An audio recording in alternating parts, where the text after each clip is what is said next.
Welcome to the Mile High Podcast. This is your host, Dr. Daniel Knowles, coming to you from an altitude of 5,280 feet. And we are glad you are tuned in to Mile High Tech, whether it be on YouTube or Stitcher or iTunes or whatever channel you're listening. Make sure you hit subscribe so you never miss any Mile High Tech. And of course, dial into your calendar for 2023 to be at Mile High 11. Oh, wow. Mile High 11 in September 23rd weekend of September 23. Mark your calendar now. I am super excited, energized, and enthusiastic to have our guest today, who's a local Mile High State homegrown hero, Dr. J.T. Anderson.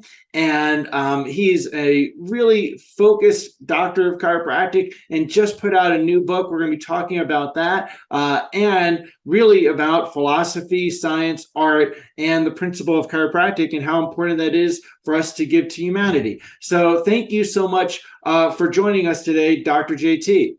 Hey, thanks so much, Doc. And again, I appreciate everything you're doing for our community. We need more guys like you, just pounding the pavement and getting the word out of chiropractic. So thank you. Well, there's a thank you, and you're one of them too. And humanity needs more people hearing the message.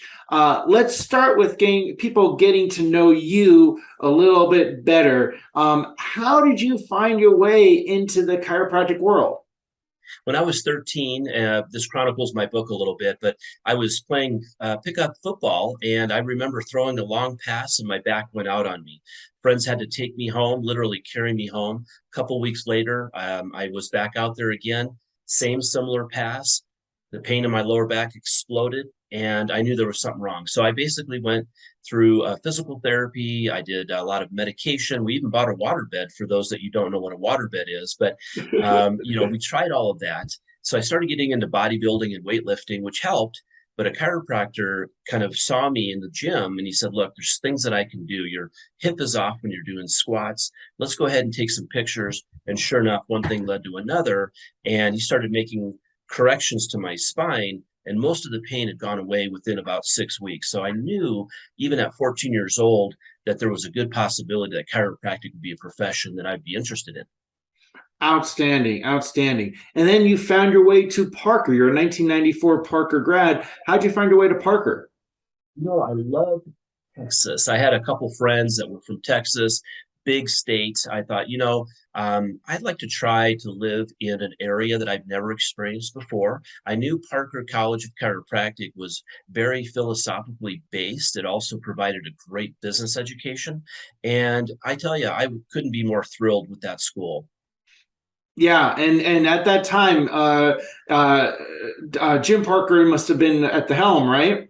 Was. And every week we would have our large gatherings. He would speak and he would bring guest speakers in, and it really motivated you because, as you know, going through chiropractic school, it's hard to see the light at the end of the tunnel. And That's true. but when you have these little mini breaks, it really just makes you realize why chiropractic is so powerful. And so Parker allowed us to basically get through week to week with the philosophy that was needed. Well, I'm really excited about your new book, No Bones About It. We'll talk about that a little bit further along on the podcast. And, I have to say, more chiropractors have to put out books to share the message of the principle. And I love that the title is No Bones About It. So we'll talk about that, as I said, in a little bit. Starting a little bit, pulling back to now, I remember when I first came to the Mile High State and opened my practice. I had asked around who are the philosophically centered docs and who are the people in our community that value our principles. And you were one of the first names that came up, and I reached out to back at that time. So I'm really glad to connect now. Now, with that, what do you absolutely love about chiropractic and being a chiropractor? The diversity, I think, allows us as chiropractors to really explore not only the physical part of it. And when you think of chiropractic, you think about moving bones. hence the no bones about it. There's so much more. Just simply diving into nutrition and biofeedback. I've been really getting into the brain tap and really focusing in on brain fitness and so forth. And so when students come to me and they want to shadow me, the question that you just asked, I just let them know, look, the world is your oyster in chiropractic. You can do whatever you want. And the naysayers that are focused on, staying away from chiropractic, they have no clue that you can dive into dry needling. You can dive into a lot of other therapies that aren't just about the bones. So that's what drives me to really enjoy chiropractic and celebrate it with others. And when you talk about the philosophy of chiropractic and our principles, what sparked you from Parker? What did you gather or glean from back in the day in school? We had a lot of different philosophy classes. In fact, every semester we would have a philosophy class. And I was one of those students that just really absorbed it because the Parker principles stick with me today. Above, down, inside out principle, for instance. But there's so many classes that you can take extra curricularly, such as SOT and biomechanical classes and so forth. And so you can find your niche. And that's what I really appreciated about our school. And I believe all the other schools out there too allow for these side classes that you can dive into and be around other individuals that are like-minded. Yeah, and that's an important thing for people's growth as a practitioner. Now, was there, you mentioned the Parker principles. I only got to go to one Parker seminar back when I was a chiropractic student. I got to meet Parker's son many times, Jim Parker's son. And Jim Parker had such a big influence. You mentioned the Parker principles. Was there a particular principle that you remember that was impactful? If it is to be, it's up to me. Yeah, that's a vital one. And that's what we have to see in the chiropractic profession is so often people want the other guy to do it. And the reality is if we want to shift the chiropractic profession towards TIC, then we have to be the people that make the changes in the profession and contribute to that. So now, next thing I'd like to ask is why did you write your book? Why did you write your book, No Bones About It? So many people that I bump into, whether it's on the golf course or at the gym or wherever I might be, the first thing they always say when I tell them I'm a chiropractor is, "Hey, can you pop my neck?" Or "Can you, go ahead and push on this area?" Or "Boy, I could use a good crack." And I think that as chiropractors, we have that stigma behind, our name in the profession. And my book really emphasizes that we do so much more than just popping bones, right? And some practitioners don't adjust osseously at all. And so my book really just chronicles the studies that are benefiting chiropractic that people can understand, that the power behind the chiropractic adjustment has been proven. We talk about the early pioneers that were put in jail in my book. They went out on a limb to keep the profession going. We have a lot of fun trivia and fun facts, anatomy fun facts. And then I really bring in for students, there is a light at the end of the tunnel. And the philosophy that you'll get through school, don't just glance over it, but really headlong go into it and absorb it. And then you will find your own path. So the No Bones About It just breaks it down into a read for chiropractors like you and I, for students, for patients, and for those that are interested in chiropractic. And that's I wish more chiropractors would put out more books. Where when you first came out of chiropractic school, what were the what were the aspects of the philosophy that really thrilled you when you were first learning it? Well, I was very blessed to have been the chiropractic intern for the Cowboys chiropractor. Oh, And I've wow. always been more of the physical chiropractic model. I was a personal trainer going through college and so forth. So my direction was more on the physical, the stretching, the mobilization. In fact, I just received my MEOA certification, which is manipulation under anesthesia. So I still have that ingrained inside of me where when a joint is really fixated, I can go in in a surgical center and mobilize the joints. It's a very unique aspect of chiropractic. But kind of what drove me was getting the message out that if you have a headache, it's not a lack of ibuprofen in your diet.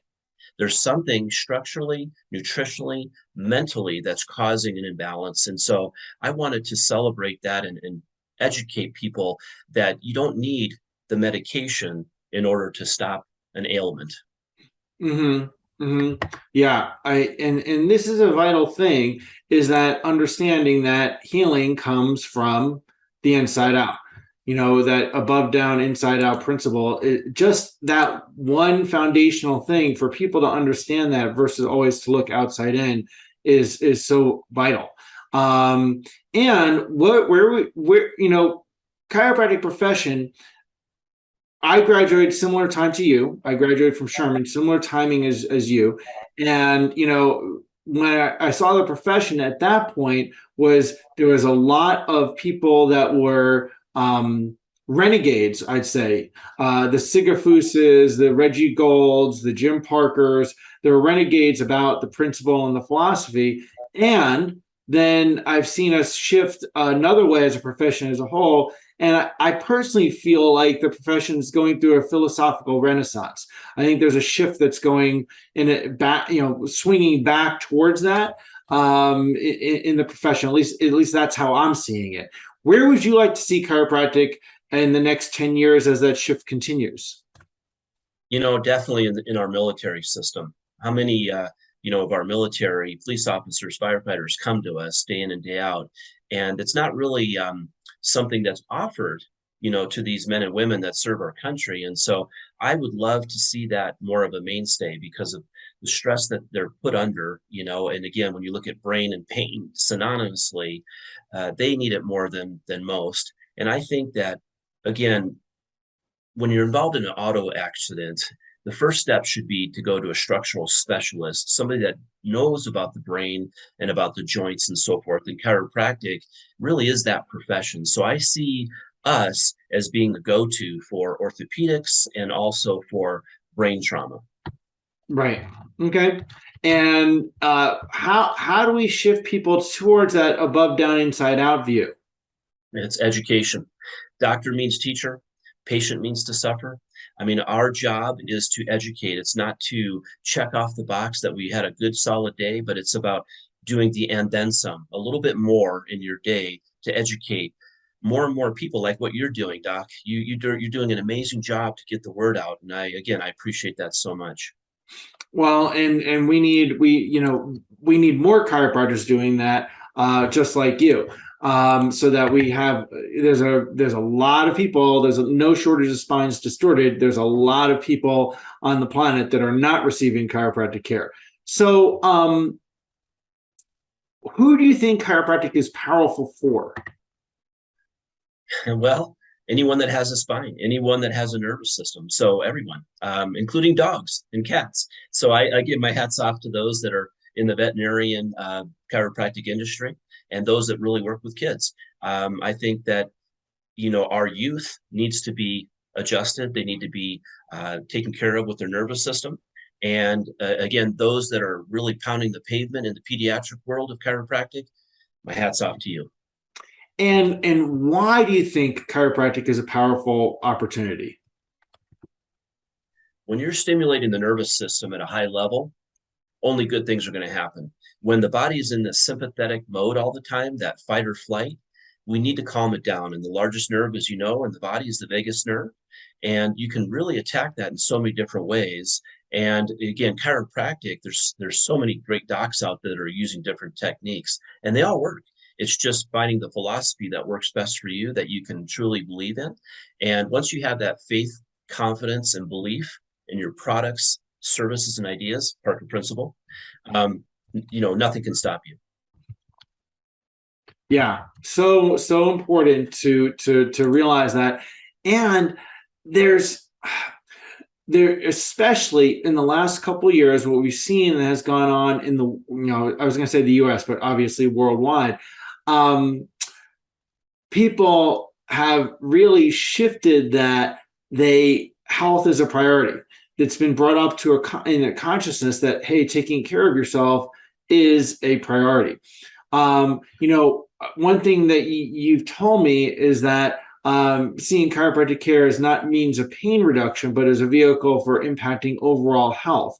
How are ways that you like to see, how is that communicated in your book, that it's not just about pain reduction, but really a vehicle for health? What I try to emphasize is if a reader was to pick up my book, they would want to understand that the body isn't just a bunch of bones, cartilage, tendons, and tissues, but it really is an energetic part of the body is the nervous system. And when the nervous system is offline, if you will, if it's stressed out, all of the tissues are going to respond accordingly, including your organ system. So if somebody comes in with a thyroid condition, is it the thyroid that's gone bad, or is it the nerves of the cervical spine that are basically being interfered with? If somebody has anxiety and depression, well, the dopamine and serotonin that's produced in the brain and the gut, those areas are also controlled by the delicate nervous system. So ultimately, once you get to the root cause of the problem and you reduce that interference, the body can naturally heal itself. Right. And that's vital for people to know as compared to chasing symptoms. Well, let's talk a little bit about your book. So No Bones About It. Tell us a little bit more about it just came out a couple weeks ago, is my understanding. Where can people find it, first of all? I have a great little website. It's jtanderson.biz, B-I-Z, and that'll allow you to explore both of my books. I have a third one that I'm about a third of the way through coming out, but that's probably the easiest way. It's on all major platforms. And so, I didn't write the book as a moneymaker. I may make $5 a book or something to that effect, but it's really about the word. It's about being able to educate, and it just allows me to be able to give a book away to somebody that's interested in chiropractic. So that's probably the best way to go ahead and dive into where to find the book. Excellent, excellent. And is it more written for doctors, for students, for the public? All of the above, Doc. Honestly, you as a doctor could read it and gain a lot of good insights and look at some of the studies that you remember back from college, the British study, the RAND study, et cetera. Then you have the students that I have a whole section in there. Don't expect flowers, basically, meaning that, don't get into the profession for accolades. One of the key phrases I like to say is always, always give without remembering, but receive without forgetting. And that's the whole premise behind this book. And that chapter is, if you get into chiropractic to receive all sorts of awards and accolades, you're probably in the wrong profession. You want to go in it humbly, and you want to be able to expect nothing in return, but give yourself completely. And I want people to catch that again. Always give without remembering, but receive without forgetting. You got it. And here's the thing, I say this all the time, and I want to remind people of how important this is. It's in the giving that you receive. And so often, and chiropractors are not the only people that do this. I see it a lot in the chiropractic profession, but we see it in all kinds of vocations. People focus on the receive first. And when you focus on the receive first, you don't get the same outcome. You don't get the same life experience as if you put the give first. If you put the give more first in terms of your mindset, and then the serve more second, the receive more will follow. It may be on a different timeline, but it always comes back. And when people focus on the receiving first, there's a price for that in many areas in a person's life that people don't necessarily always realize. So, always give without remembering, but receive without forgetting is a very powerful message. So you've been in practice 30 years in the Mile High State. That's pretty amazing. What are some things that you've seen in Colorado shift for the better since then? I was very blessed, and I have been. I was the team chiropractor for the Denver Broncos. We had an indoor football team called the Colorado Crush that John Elway and Pat Bolin and Stan Kroenke owned. So they asked me to come in and be their team chiropractor. And then I had another 2-year stint with the Denver Lacrosse Outlaws team. Uh-huh. And what I've noticed when I first began with these professional teams is there weren't many chiropractors that were the team chiropractors. Now in 2022, every team has a chiropractor involved, which I'm so excited about. And so over these years, you realize that chiropractic, the door is now open for professional teams, including colleges, to say chiropractic is worth us being able to pay you to come in and take care of our athletes. So that's one of the big changes that I've seen over the last, 25 years. Yes, really good, really important. Now, you started getting care as a teen, and so you started receiving adjustments at 15. And important question: when are you going to stop doing that? I wish I could turn back the clock and start getting adjusted when I was right as a baby, right? Right? I had some issues with some Ritalin and so forth. When you're 6 and 7, you get all this, this hyperactivity. First thing to do is give you Ritalin back in when I was growing up. And so, yeah, I'll never stop getting adjusted now. And of course, my kids, right when they, were born, we started working with them right away. And so that's what I would encourage, those that are interested is get your nervous system checked at a young age. Yeah, yeah. So exciting. Um, Curious, is there a particular message that you'd love to share with people that are chiropractic students? When you are in the muck and mire of thousands of tests and examinations, realize it's a game of fortitude. It's a long game, and there's so many doctors out there that are willing to extend their hand out to educate you. I would say to any chiropractic student, find a mentor in the community and see if you can shadow, maybe every other week or once a month, and just find somebody that's going to pour in years of experience. As a student, you have the openings of becoming a wonderful professional. But when you get stuck in all of those tests and it just doesn't seem like it's going to ever end, realize that this book that I just wrote gives you hope, gives you promise. And again, all you have to do is knock on the door and it'll be open to you.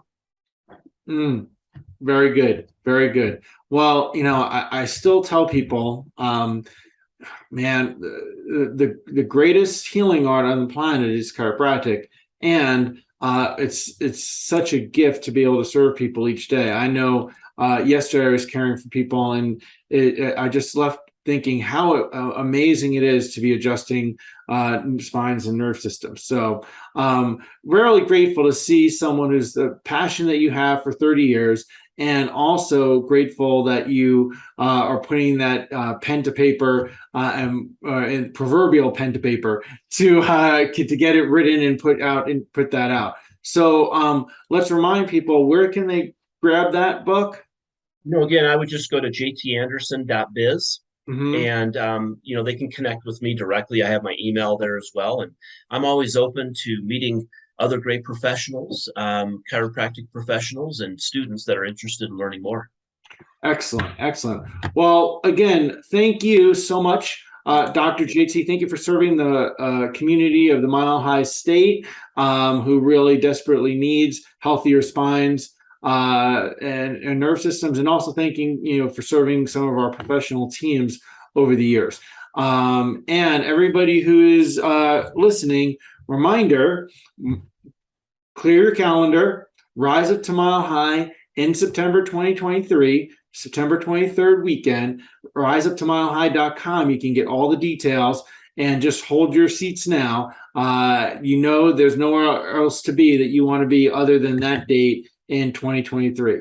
Dr. JT Anderson, thank you for joining us, and everyone, keep changing spines, lives, and minds with chiropractic.